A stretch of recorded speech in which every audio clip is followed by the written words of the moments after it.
estado inteiro à luz de velas. E nem dá para pensar num jantar romântico com o cheiro de queimado que estraga o apetite. O apagão no Amapá é um resumo do Brasil. Energia privatizada e cara, falta de planejamento, caos social. Sobre a mesa, um presidente em queda nas pesquisas e que por isso mesmo apela para sua tropa de choque. Pólvora contra os gringos, maricas, os absurdos não têm fim. O Brasil chega às portas das eleições com o bolsonarismo em decadência. Do exterior, alguns ingredientes mais saborosos. A derrota de Trump nos Estados Unidos e o retorno de Evo Morales para a Bolívia. O tempero da notícia está começando agora.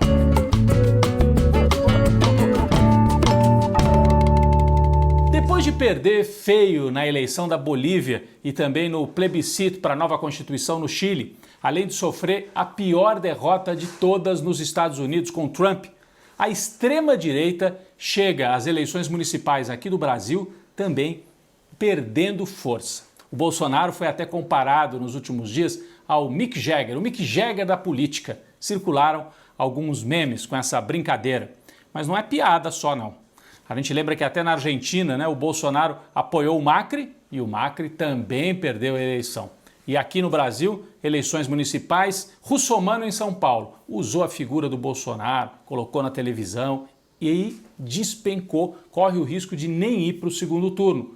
No Rio de Janeiro, o Bolsonaro apoia o Marcelo Crivella, atual prefeito, que corre o risco também de não ir ao segundo turno, se for é por uma margem muito pequena. Em outras cidades brasileiras, em outras capitais, isso também acontece. No Recife, delegada Patrícia, com discurso bolsonarista, extremista, colocou a figura do Bolsonaro na televisão e caiu para o 4º lugar. Então o Bolsonaro vai mal nas capitais brasileiras, a popularidade em queda, e isso é uma demonstração de que talvez o ciclo esteja virando. O campo progressista tem alguns bons resultados, a gente vai conferir nas urnas nesse domingo, mas Manuela Dávila em primeiro lugar em Porto Alegre, pelo PCdoB em aliança com o PT.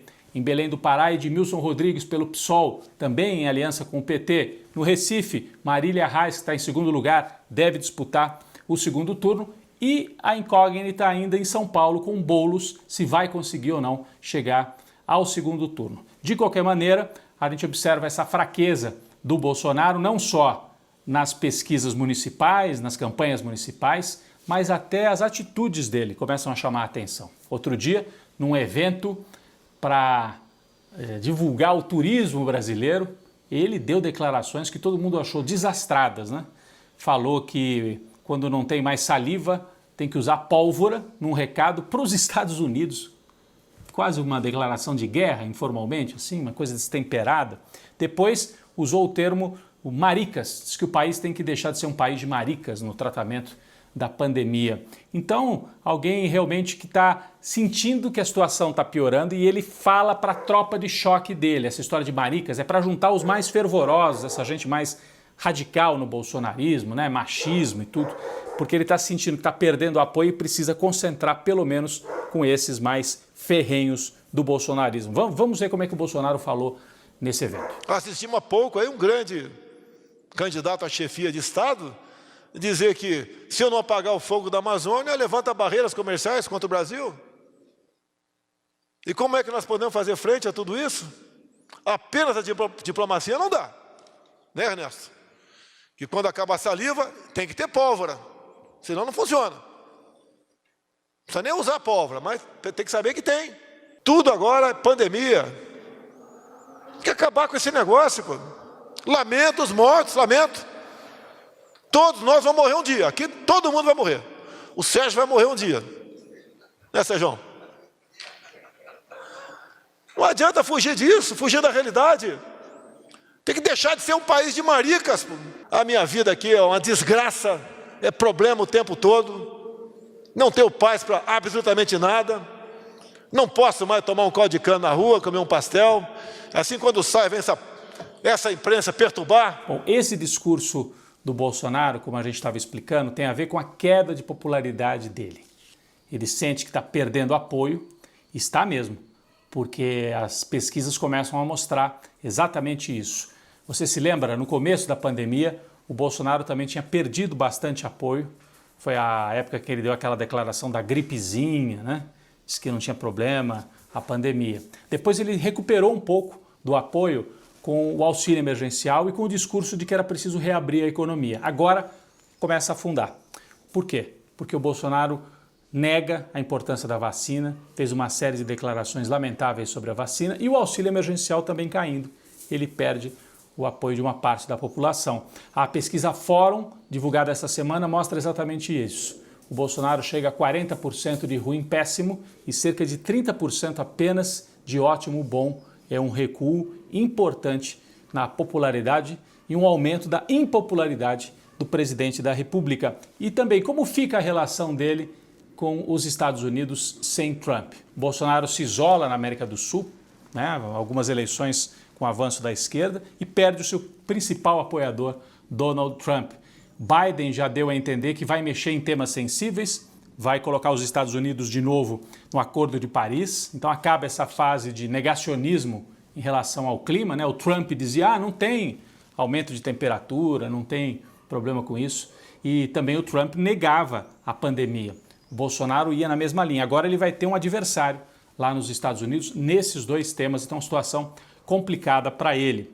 Bem, o mundo, falando em pandemia, enfrenta uma segunda onda, especialmente na Europa. Fechamento das principais cidades na Itália, na França, na Inglaterra, na Espanha, Portugal, muita preocupação, aumentam as internações de novo nos hospitais europeus. E aí, ao mesmo tempo, o Bolsonaro deu essa declaração horrorosa essa semana, praticamente comemorando a morte de um voluntário que testava a vacina que vem da China, testada no Butantan. Era um voluntário que participava dos testes e que morreu, mas não tinha nada a ver com a vacina. O Bolsonaro comemorou como dizendo, tá vendo, essa vacina não é segura. E depois se provou que não tinha nada a ver com a vacina. Ao mesmo tempo, o ex-presidente Lula, num contraponto a Bolsonaro, divulgou uma carta de apoio à ciência brasileira, a necessidade de valorizar a ciência, e eu acho que a médio prazo isso é muito importante. As declarações do Bolsonaro são mais bombásticas, geram manchete, mas o Lula vai se posicionando e mostrando diferença. Enquanto um faz borbulha e nega a ciência, o Lula apoia a ciência, como deve fazer qualquer brasileiro que tem um pouco de bom senso, né? Então, ao mesmo tempo também, a imprensa brasileira tenta construir uma alternativa, né? A imprensa que apoiou o golpe contra Dilma, apoiou a prisão do Lula, agora vem dizer que bolsonaristas arrependidos, como o Huck, Luciano Huck, apresentador da Globo, e como o Sérgio Moro, o ex-juiz e ministro de Bolsonaro, que eles são o centro entre a esquerda e o Bolsonaro. Que centro? Isso não é centro em lugar nenhum, isso é a extrema-direita arrependida. A imprensa quer criar essa alternativa, percebendo que o Bolsonaro está em apuros e para evitar que se crie uma alternativa realmente popular, que é o que deve ser tentado até 2022. Esse é o quadro que nós vamos viver nas próximas semanas e vamos esperar, né? Qual é o resultado das eleições e aí o quadro, o mapa político vai ficar mais claro no Brasil.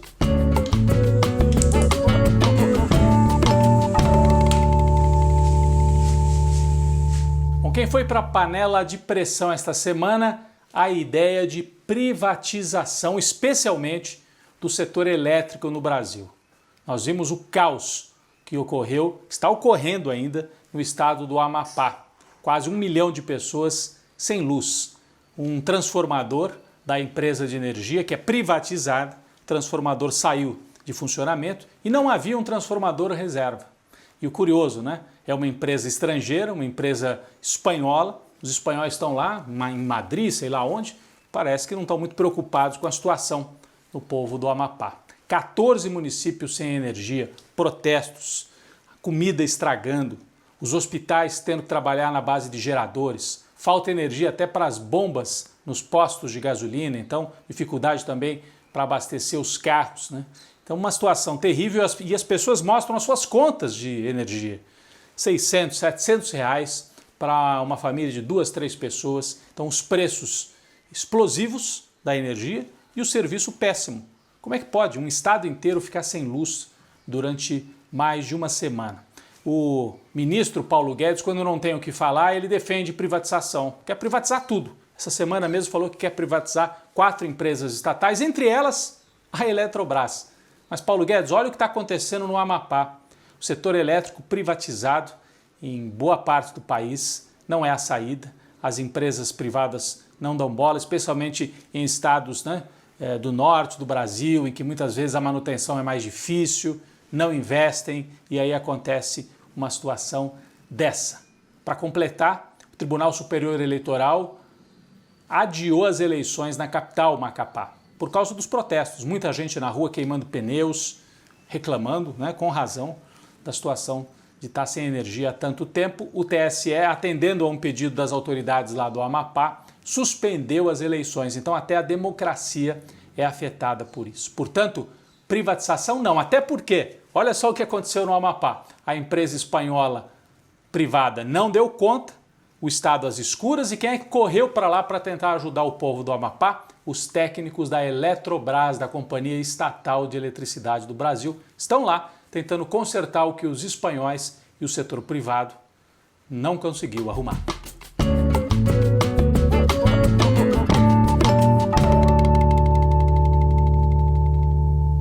O nosso cafezinho essa semana vai para o ex-presidente da Bolívia, Evo Morales, que passou um ano exilado e esta semana retornou ao país. Vocês se lembram, em 2019, Evo Morales ganhou a eleição em que ele tentava se reeleger, ele conseguiu se reeleger, mas sofreu um golpe com apoio da OEA, Organização dos Estados Americanos, e com apoio principalmente do governo brasileiro de Jair Bolsonaro.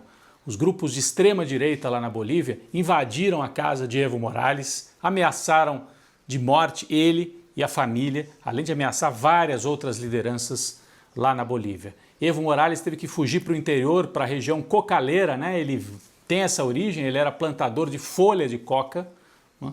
Aí ele se escondeu ali e conseguiu, com o apoio dos mais próximos, escapar do país. Pegou um avião, foi primeiro para o México e depois para a Argentina, onde permaneceu durante quase um ano. Ali da Argentina, Evo Morales ajudou a reorganizar o MAS, Movimento ao Socialismo, e os movimentos sociais todos indígenas populares, que garantiram agora a vitória do candidato dele, Luiz Arce, à presidência da República. Então, um ano de golpe, Evo Morales sai vitorioso e aí consegue voltar à Bolívia. Imagens muito bonitas, né? Apareceu voltando para a pequena casinha onde ele morava na infância, nessa região cocaleira, depois sendo recebido por uma multidão no aeroporto de Cochabamba, né? Uma multidão, as imagens são realmente impressionantes. E Evo fez um discurso dizendo: nós vamos devolver a soberania ao povo boliviano. Ele não vai participar do governo diretamente, mas tem o papel de articulador nessa renovação, nessa retomada da esquerda, não só na Bolívia, mas em toda a América do Sul. E muito importante também o papel do presidente da Argentina, Alberto Fernandes, que deu todo o apoio para Evo Morales durante o exílio e aí foi com o Evo, simbolicamente, até a fronteira, né? Os dois atravessaram juntos a fronteira da Argentina para a Bolívia. Evo, quando cruzou, recebeu um típico chapéu de mineiro boliviano e Alberto Fernandes teve esse papel importante. Então, o nosso cafezinho essa semana para o Evo Morales e para o Alberto Fernandes, presidente da Argentina, que também teve um papel fundamental na defesa de Evo e do povo boliviano. Um cafezinho para os dois.